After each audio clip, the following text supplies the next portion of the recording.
Well, hello, Firefly family. It is Michael here, coming to you hot and heavy and hunkered down here in Charleston, South Carolina, weathering this fun storm.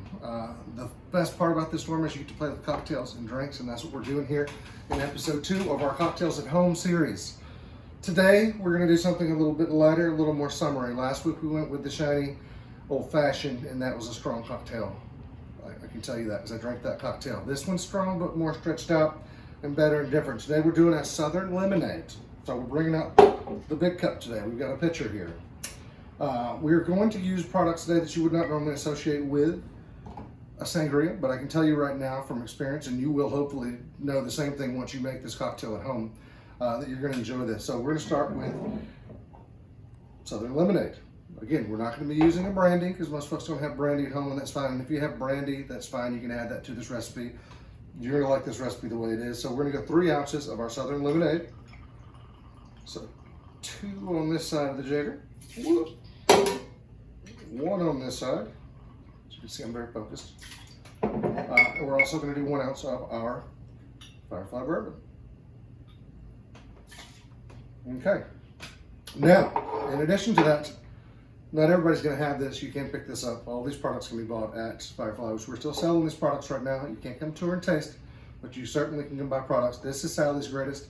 About an hour and 15 minutes up the interstate on 26. Up in Cameron, South Carolina, they're making a lovely peach and mint syrup, and that's what I'm going to use. If you don't have that, that's entirely fine. You can use about a 1/4 cup of brown sugar, or you can tone that recipe back as little and as much as you want to. There we go. All right, I'm not gonna get real fancy here. I'm not shaking anything. I'm not getting wild. I'm just gonna give this guy a little stir.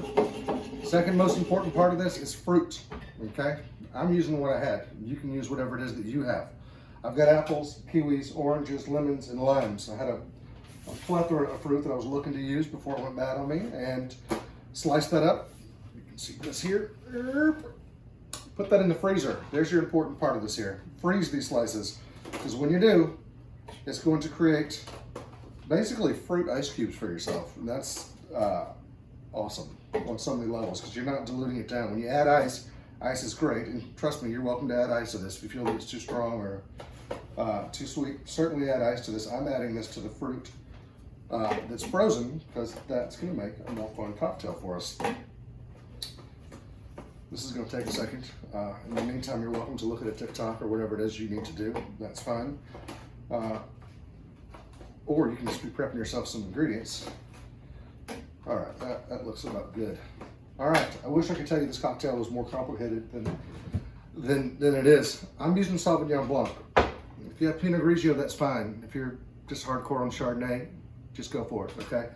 There are no rules to this. The whole purpose of this cocktail series is to give you a guideline to what you could be doing, and at the same time, move it off on your own rest. And you might find you have something better in your house to make. And if you do, feel free to send messages. Say, hey, look here, I used, pears instead, and they were great. Or I used peaches, and peaches worked out really well. Be careful of the fruit you use, though. If you use a banana or something that's mushy and soft, you don't really want that floating around in there. Even though the flavor might be great, but then again, you do you. That's fine. I'm going to tornado this guy in here.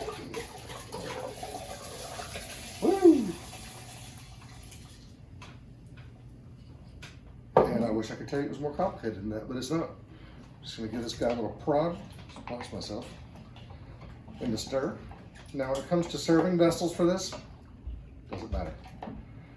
If you've got a favorite Yeti style cup at home that you like to use, a solo cup, it's entirely your choice. I'm gonna go fancy, because there's nothing more fancy than a lovely wine glass. So I'm gonna pull some fruit.